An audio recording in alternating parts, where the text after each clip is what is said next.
Hello, everyone. Welcome back to She Runs Strong, powered by Coach Perry. I've got Nikki Friedman with me today. Nikki, how are you doing today? Yes, I'm good, thanks. Yes, how are you doing?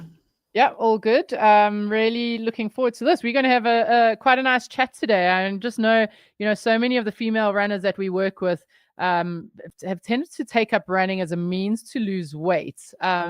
Some of them that we work with then continue to run and fall in love with running, right? And that's what we want. Like we're a little bit biased, but that's really what we want. We want people to love running and challenge themselves and maybe go further, maybe go faster, whatever they want to do. And then perhaps weight loss or weight management is a good side effect of that. But so many females that we work with don't like running.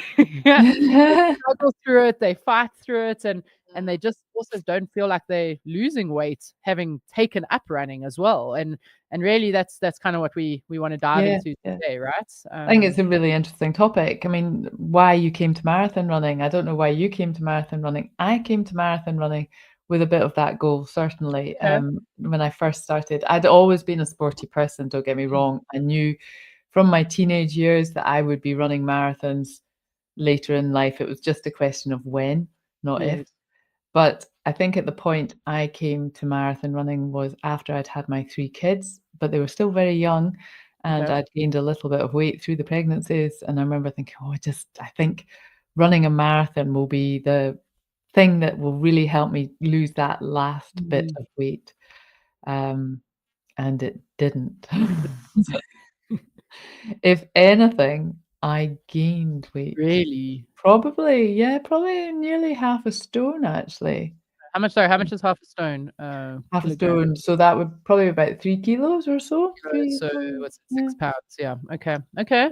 And Yeah, that was so that just with the first one, or did you find that happened? no, so then it did start a little bit of a trend. I found that it was really difficult every time I went into a marathon training block to balance my Mm, weight and keep, a steady weight going. I would mm, just have these incredible spikes in appetite, and I would just want to eat, and also I thought I was allowed to eat and I deserved to eat and I mm. could refuel. So I think, I mean, if I go back to my first marathon, if I go back to the first one, which was London Marathon, and so Okay. it's a lovely iconic marathon, And how and old are you? Sorry, can I ask how old you were at the time? ooh, Plus minus? 39, 39. 39. Okay. Okay. So I just after my babies, I think Mm. my youngest was maybe about 18 months. Okay. And I had actually done the moonwalk, which is a walking marathon. I don't know if you guys have heard of that, but it's one we do in the UK where you start at midnight and you walk through the night. And the whole idea it's for a kind of breast cancer, so it's a charity, women's only. It's great fun, and so you do everything. It's all walking training. You can't run it at all. It's all about walking, and you wear your bras in the middle of the night through whichever city, London, Edinburgh, you do and stuff. Great fun. So I had actually, in some ways, done a good base of walking for Mm. a good few months, and I'd loved it, and I'd put on a little bit of weight doing that even, and just with the walking. But I loved it, and I knew I wanted to run marathons, so I very quickly got into running, Mm. and within about a year or so, I went straight to marathons. I had run 10Ks and 5Ks in my 30s, in between kids and prior to kids. Always played hockey and rugby and things like that. So it's not I had a background, but yes, when I had started my marathon training, I had got a coach to give me a plan, a Okay. young lad who was a good runner, as they Yes. always often are. As it happens, yeah. Yes, and, I remember I had the hills and the intervals and the tempos and the long runs and all this sort of stuff, All of and them in 1 week, yeah. yes, and, I used to go out with my neighbor who ran a little bit faster than I did most of the time comfortably, and, I remember just being really, really tired and really, really hungry all the time, and it just, I don't know, I was just like, "This is really hard work," and by the time I got to the marathon, I actually felt quite hefty Yes. and quite, um, exhausted, and that was, disappointing, I think, for where I thought I would be in a marathon. I thought I would feel more, fit and stronger and more empowered with a sort of can do anything, you know, that whole thing that we really try to promote with females and ladies on our forum is that, you know, really you can do anything. So I think But no, I I mean, just sorry, I do think that's what a lot of females or women go through, right? They think they're going to feel so strong and tackle this marathon, and it is. I mean, don't get me wrong, that is in itself is an amazing achievement. But the side effects of then not not losing, you know, not losing the weight or not managing the weight properly, yeah, I mean that's frustrating. I mean that must have been yeah. yeah, because you feel so proud of yourself for doing this marathon, but you don't have that nice side effect, if I can put it that way. You know, No. especially if that's why you've come into it, right? And with hindsight, there was a lot, you know, I can see a lot of the mistakes I was doing. Okay. And, you know, and I think probably firstly, I had a lovely coach, a guy called Mm, Jonathan. He was absolutely lovely and he was an amazing runner. mm, But, you know, he was 20 something and had mm. been an amazing footballer, amazing runner, and was running kind of, I think he actually ran for New Zealand. So, you know, he had that level, it was really high. But I was just after at kids, hormones kind of all over the place, Yes. possibly 39. Well, I might have been knocking on the door of perimenopause, you don't Okay. know, but I was definitely like a bit all over the place. Sleepless night with young kids, um, busy life with young Yeah. kids. Yeah. I was a stay-at-home mum looking after 3 kids and trying to fit in this marathon. So very often when I came home from doing a long run, I Mm. was then running around with the kids, Yeah, taking them yeah, down yeah, to yeah. swimming, picking them up from school, Yeah. you know, all this sort of stuff all the time. And they just, with the best will in the world, they can sort of understand, but they don't really kind of get just how busy you are and how sleep deprived you are, and actually it was too much. And I don't ever remember him talking to me about easy paces and chatty runs and stuff. I don't ever remember the sort of talk about just go. But why do you think that was linked to are you saying that that was linked to the weight gain necessarily, or you know, what? I mean, I understand that's yeah. I mean, Yeah. he So was I think from training you like an elite athlete, but so for but me, I think I went out on those long runs at marathon pace. So I remember I used to run with this pal, Ali, mm, and it was her 3rd or 4th marathon, so she'd be like we'd go out on Mondays, that would be our long run day, and we'd pretty much do 20 miles at marathon pace. 'Cause she'd be like, "Let's go," you know, and I was like, "What, the whole 20 miles?" And she's like, "Yes," because it was just a 20 miles on the plan, so we would run 20 miles honestly, I used to be on my knees at the end of it. I was just and I running can around with the kids for yeah, the rest of the day, and she had 4 kids, so I felt like I couldn't moan because she had 4 kids, but she was, probably a wee bit more accomplished than I was. But what would happen is, I think I didn't take out nutrition. I was mm, running them too fast, clearly, and that intensity was just taking me into a hole, probably sending my hormones off, spiking my cortisol. I mean, there's a mm, whole host of things. I wouldn't sleep well at night oh after yeah, a run like that yeah, either. yeah, I would have that real twitchy leg syndrome, and, so then you'd wake up tired the next day. mm, I'd eat possibly a little bit more chocolate. yeah, yeah. This is And sweets and sugar. So you'd have the sugar cravings, which with hindsight is probably, well, you know, obviously as intensity aside, probably not fueling the run correctly either. and then getting the cravings thereafter. Yeah, Yeah. yeah, So very difficult. And I think I just and so that was the first marathon. So a whole host of mistakes. And I was a book reader and I just, you know, I delved in and I just started reading everything that I could. I just loved the whole science. Coming from a chemistry background, I just loved the mm, whole science of this. So I very quickly kind of delved into it all. But still, I would find each marathon cycle, because I did a number of marathons very quickly thereafter, would often still have not quite as bad, but still have a weight gain slightly, or still feel a bit heavier rather than lighter. You know, because often they say if you just run consistently, do the strength training, you build that body, which is what I do believe. yes, But you also have to focus in on that nutrition. yep, And I think as a busy mum, you're maybe not quite as focused on that nutrition because you are maybe eating off the kids' plates or grabbing food when you can. When you can, exactly. Yeah. Mhm. Yeah. So then, not focusing really on. So probably because I mean, really, the key with weight management is calories in versus calories out. I mean, that is the Yes. long and the short of it. So if you're not being cognizant of it as a mom, then yeah, it makes sense as to why that was happening, perhaps for you. Well, frankly, you're just too tired sometimes just to Yeah. do all those Yeah. bits. You know, if you've had a rotten night's sleep from either twitchy legs or one of your kids being awake, then Mm. you're just really tired the next Yeah. day, and then you just think, "Well, look, I'll just have that chocolate biscuit to push me through a little bit, or I'll Yes. just eat Yes. those fish fingers on my kids' plates, or I'll just finish off this," and you don't really think it's going to add on a little bit, but you're just really tired. Mm. And, it just yeah, so it was just always pushing my appetite, but it didn't get any easier. My appetite, I always felt when I got to marathon training cycles that those higher training volumes would spike my appetite. Mm. And now I think as well, again, it was really down to having a good breakfast and eating during the runs a bit more, which is something I was particularly bad at in the early Yes. stages. Um, Yeah. So that.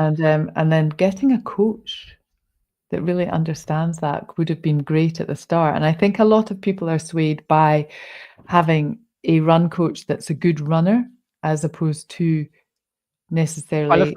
Qualified. Yeah, well, do you know, there's an awful lot of people who come and that guy Jonathan was maybe way more qualified to coach teenagers and 20 somethings, Yeah, yeah. maybe, No, that definitely. mums, middle-aged women, you know, at that particular point. That's not to say he wouldn't have been, but I think for me it wasn't quite right. Lovely guy though. I mean, and I did love some of his sessions, and I did come in with the mentality because I'd done a lot of sports, I liked to train hard, Mm. and he did train you. I mean, he trained you because I would do the odd session with him, like a hill session or an intensity session. I'd literally be on the floor at the end. I'd be so Yeah, I know. exhausted. Yeah. Which then is Um, this all falls into the cycle then of, being overly tired, kids, life, not sleeping, not eating properly, not being cognizant of your nutrition, which then means, yeah, that essentially, like you say, you're training for marathons and you're picking up weights. Yeah, so that's, it's yeah, not if good. you're not doing those principles and being cognizant of them. And I mean, we spoke of this briefly, and I didn't want to touch on this now. We'll dive into this a little bit later for me. But in our last Yeah. episode with we had Nikki on, I mean, I thought I was being quite cognizant of these things, and I Yes. wasn't. Yeah. But for me, yeah, I mean, I came in running a little bit like, I won't say my first marathon. The goal wasn't to lose. It wasn't at all about any kind of I won't say Weight loss. vanity kind of metric Yes. or weight management or anything. It was really just the challenge of it. And so I feel quite lucky that the more I ran, the faster I got. Yeah, the weight loss was just a nice little side effect of Oh, it. so you did just lose weight with it naturally? But I do also think that probably knowing me and knowing my of how I eat, it's probably because I was in such a calorie deficit, Oh, right, okay. But because my running was improving, I didn't Were you care too not much. hungry though? If you want to recover from sessions faster, not feel tired all the time, run pain and injury free, and improve your endurance, then be sure to join me in my upcoming training specifically for female runners over the age of 45. In it, I'll share with you my simple 5-step framework that'll transform your running. Simply scan the QR code on screen now or click on the link in the description to save your seats in the training now. We look forward to seeing you there. No, and it's funny because remember when we had this chat with Nikki, around like how your basal metabolic rate goes down if you're not eating enough, and so you don't necessarily have that appetite increase. Look, but I was also when I sort of at my peak running and sort of my ideal weight management.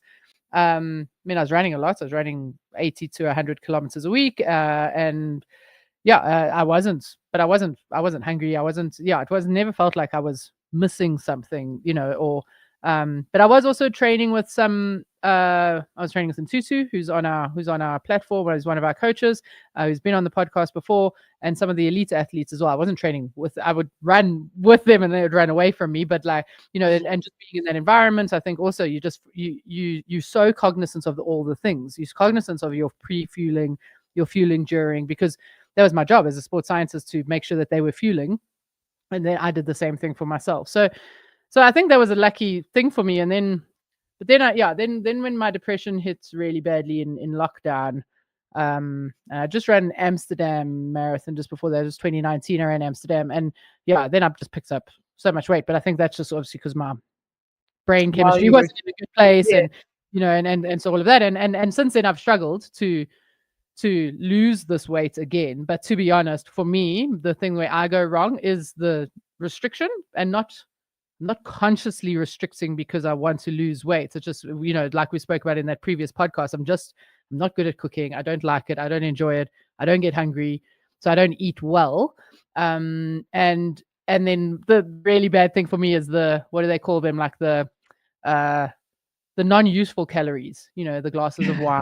For other people, it's chocolates and those things, but those are, they're things I enjoy, and I don't want to, not have them. But that is why I'm struggling to manage my weight. I'm training well, but if you are having those, again, it's calories in and calories out. And if you're having those useless calories that you just putting in, you're not going to be able. They're clearly not useless for you because you enjoy them. And not useless, non-nutritional. Maybe let me put it that way. Yeah, but everything in moderation. Yes. It's really for you is, I guess, getting the cook, or just finding an easy way around that. I really do. Not get hungry in the day, like for. I do. I mean, are you somebody that can forget to eat? This is something. I know. And the crazy thing is, Nikki, I love eating. Like I love the process of eating. Like I enjoy food. It really bothers me from a cooking perspective when cooking takes longer than it does to eat. So I don't that really bothers me. Yes. So no, these are things that.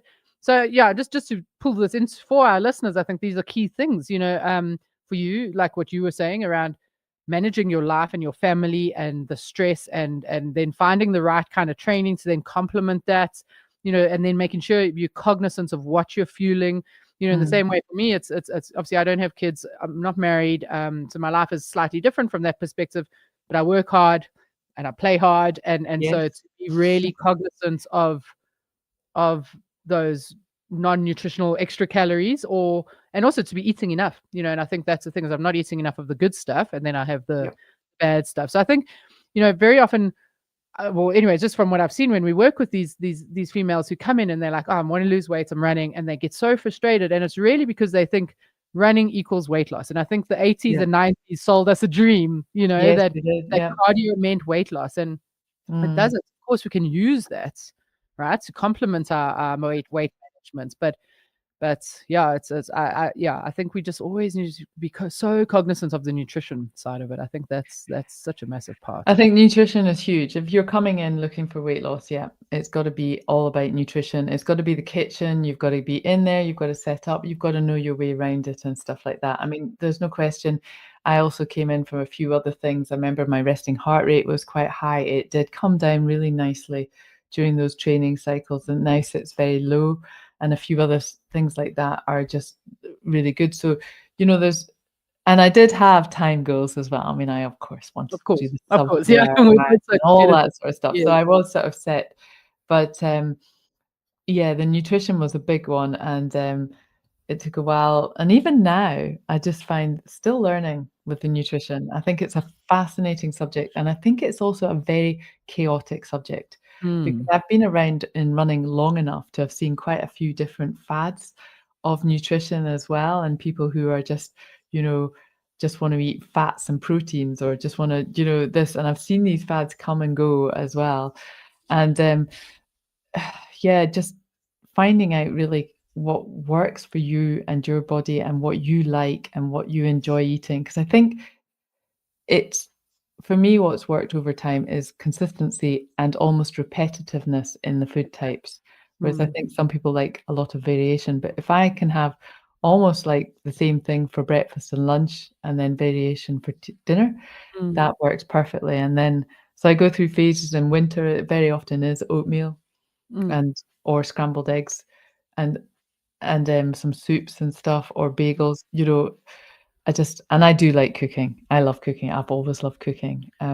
yes. So Well, that does help. But yeah, I think that yeah, and there are always these fads and things that's say oh, have this and intermittent fast this and really all of them are requiring you to get into a calorie deficit. If you're using yeah. it for weight management, that's the goal of it. Whether it's low carb, high fat, or intermittent fasting, or whatever it is, that is really the goal.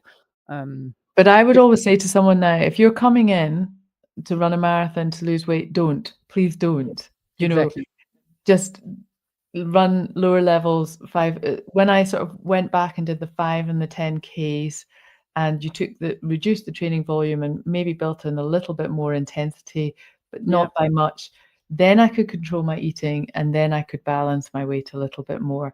And certainly learning, I mean, I think, there's strategies on how to work this a little bit. mm, But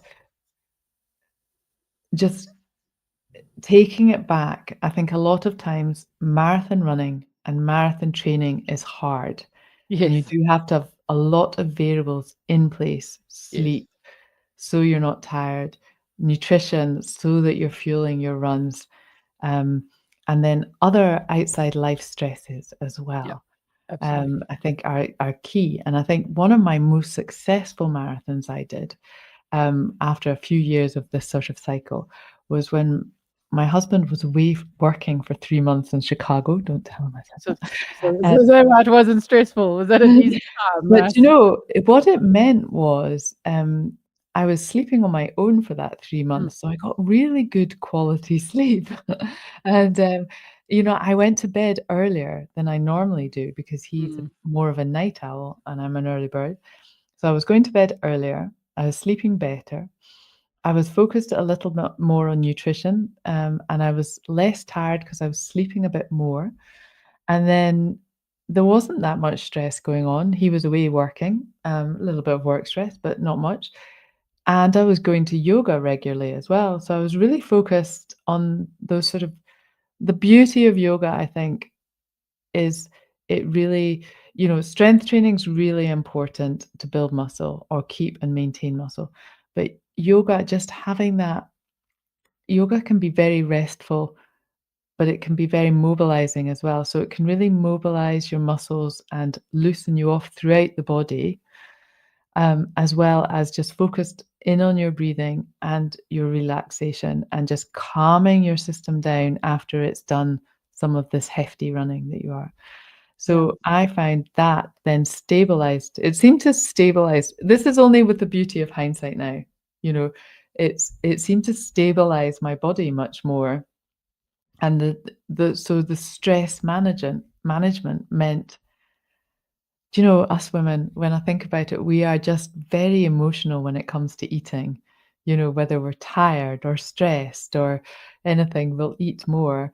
And that was just a perfect thing to do, to balance. And I did a cracking marathon, off what yes, I would have said was a lower training volume, actually, yeah, just as it sort of turned out. I missed a few long runs. That's all.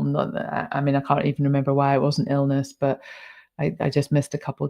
And I was thinking, oh gosh, I'm not ready for the marathon. And then actually, I had a great marathon, and I think it was really down to that calm training yeah. block.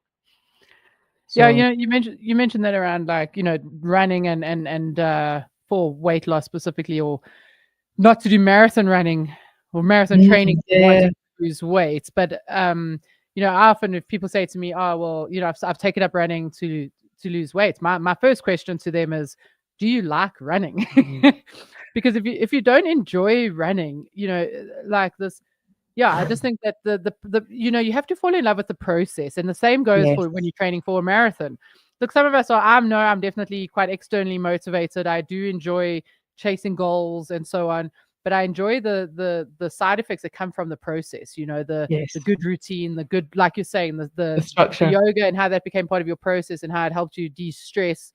Yes. And so, yeah, the side effects of managing your weight and getting stronger through a marathon training plan is great.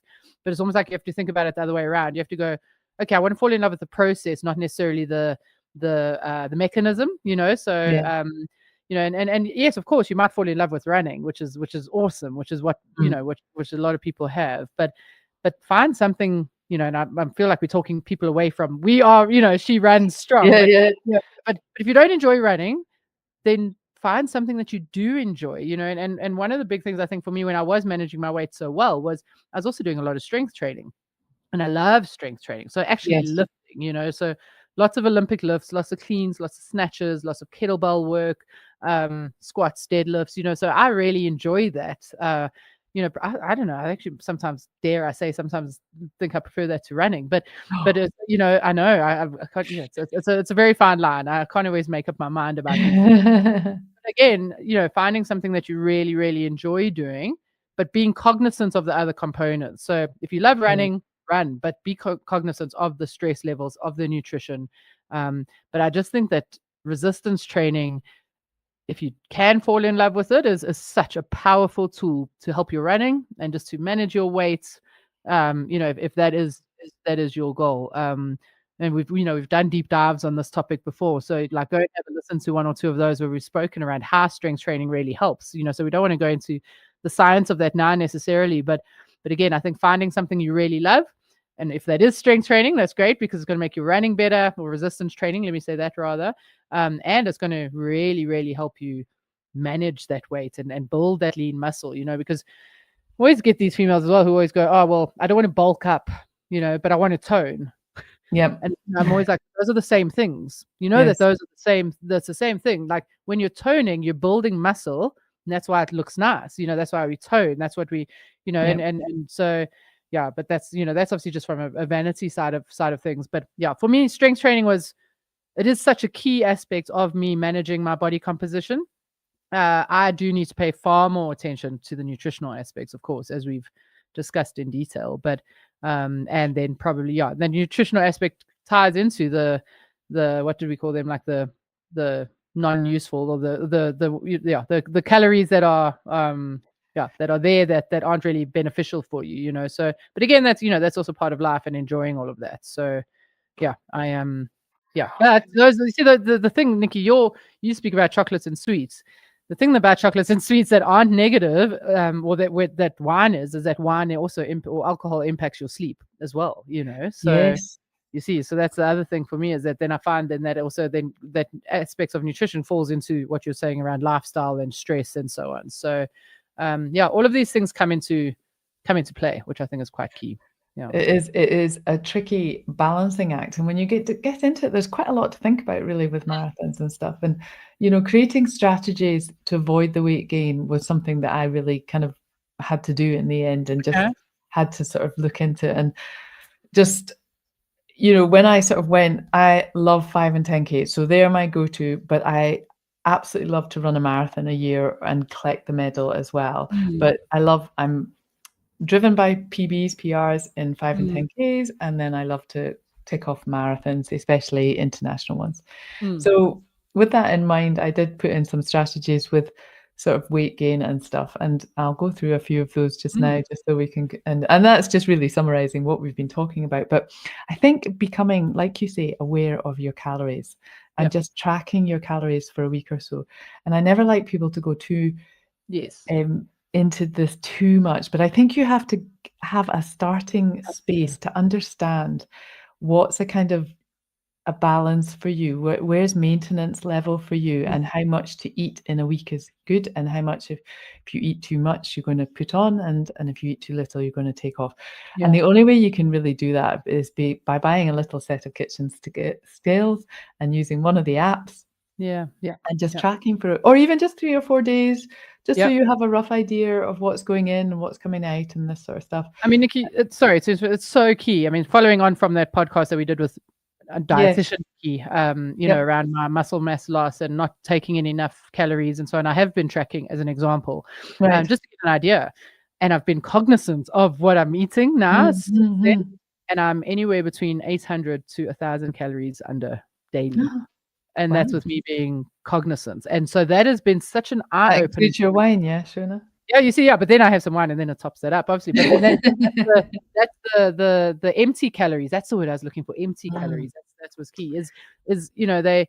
So I like the idea of tracking, not to be militant or Obsessive, obsessive. no. I agree with you, but to get an idea. So for me now, I mean, I did that for 2 weeks. I tracked for 2 weeks, and now I know. So now I'm going to put in things in place to make that better, and I'll track again to make sure that I am hitting those, and Yeah. correctly. So sorry, I love that point. Yeah. We're So not saying, periodically track. but just to get an idea of where you're at, like you say, what is your sweet spot? And I think once you see, well, for me anyways, I think in numbers, and I like seeing data. So when you see that, you go, oh, I mean, I always knew that I wasn't eating enough. Nikki had been telling me for years, I haven't been eating enough. And then you see it like that, it just really hits home. So sorry, I absolutely love that. But that's an interesting point, because I clearly wasn't fueling my runs, but I was gaining weight. So Yes. I was sort of thinking, well, surely I'm eating enough, but actually I was kind of eating all wrong, Yes.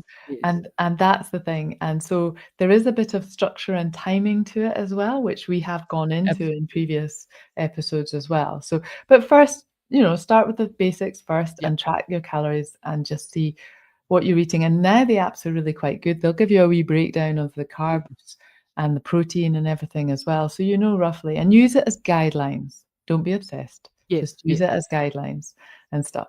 And then, the second sort of strat, this tags on really, is watching for your hidden calories. So for me, it's chocolates and sweets. Feeling that I deserved them and I could have them because I was in a training cycle.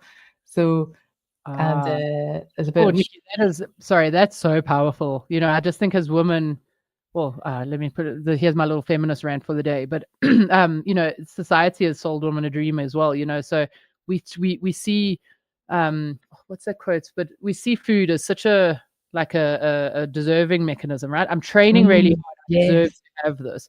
Mine is wine. I worked really hard today. I'm going to have a glass of wine. So there's just that play between that. And there's a quote. It says something along the lines of like, athletes don't diet and exercise; they fuel and train. And I love that because it's just, yes. So yes, I deserve this because I did a long run today. Well, no, I should be fueling myself because I did a long run today. What does my body need because I did a long run today? So as opposed to, oh, I'm going to have this wine or this, these sweets and chocolates because I deserve it. But yeah, so don't, and I don't think that food and exercise, you should never be feeding yourself as punishment or gratitude or reinforcement for doing something exercise wise. So I just think society's put that on us. But yes, absolutely, those empty or hidden calories are, that's we've fell into that a lot. Definitely tying into that. But yeah, I definitely changing your mindset around fueling and training as opposed to dieting and exercising, I think is key. Yeah, definitely. So that's a good one. So next strategy. So strength training. I had always strength trained, but I still was strength training quite hard when I was running quite hard. So just maybe tone down that strength training a wee bit when you're in the really hard training volumes and take it down to a maintenance low level. Just because it's hard, it's a balancing act. So if something's going up a little bit, something else needs to kind of fall down, but not disappear. Just lower level possibly, just so that you're coping and your body is coping with it, and just be aware that that's coping. So often strength training didn't take a back seat, it just reduced down a wee level, and that's important, I think. Yeah, I think so. Just on the strength training, I think, as much as we periodize our running, right? So you go through 5K, 10K marathon training, you should do the same with your strength training. Absolutely. There's a lot of research at the moment now that says that there's value in doing 1 to 2 sets of exercises to fatigue, to failure. So where you do 1 to 2, okay. 1 to 2 sets, and so you pick, let's say you're doing 5 exercises, you do 2 sets of those, but you only do them to failure. So you'll do 1 set of squats, let's say that's 20 squats until you get to failure, and then you do your next exercise. So you only do 1 to 2 sets of those. So there's different ways. It doesn't always have to be the same mechanism or the same repetition in sets. Because we structure and periodize our running, we absolutely should do that with our strength training as well. So no, love that point as well. Excellent. So that's a good one. Yeah. we have touched on rest and recovery, but really now that my kids have all left home, I could focus more on the rest and recovery, but quality sleep. I mean, quality sleep. And this is a tricky one for women, whether it's you've got young kids and you've been kept awake at night, you're perimenopausal, maybe you've got night sweats and some of those hormone fluctuations that are affecting your sleep, other outside stressors that are keeping your mind awake at night and you can't sleep, whatever. Quality sleep and rest. Maybe recently I haven't been able to sleep very well. The heat has been really hot here. So I've just been factoring in a nap in the day. So maybe that's a way just to, however you can make it work for you to get that lovely rest and recovery and quality sleep is another great strategy. And that will stop you binge eating, because that's what some of us are guilty of the next day. So that's a good one. Yeah. I've covered stress already. I've said that, try and reduce your stress. That's easier said than done. I know I've got sick parents. I've got kids that are running around all over the place. I've got masses of things to deal with. And, it's quite hard to reduce your stress because, we're living our lives and things come into life. But if you can add in some yoga and meditation, things that do focus on breathing and calming your system down, I think that pays a lot of dividends. Oh, and the last one I had was mindset, but we've already talked about that. So what was that? What was your quote that you said there? We are going to fuel. We're going to fuel and train as opposed to diet and exercise.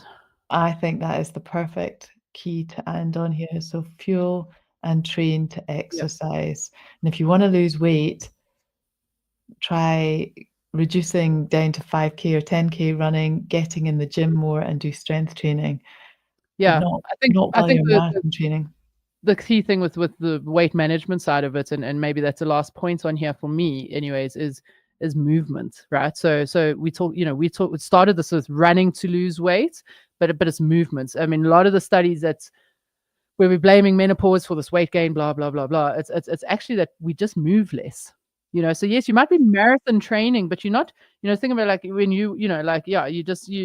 I mean, when I was working as a sports scientist at the High Performance Center, I was moving all day long. I was on the field and now I'm sitting in front of my computer. So find the movement you love, find the movement you enjoy, and hone in on that. So that would be my last point that I would want to add. But definitely, so the ties into the training and fueling. So fuel and train. Find the training you like.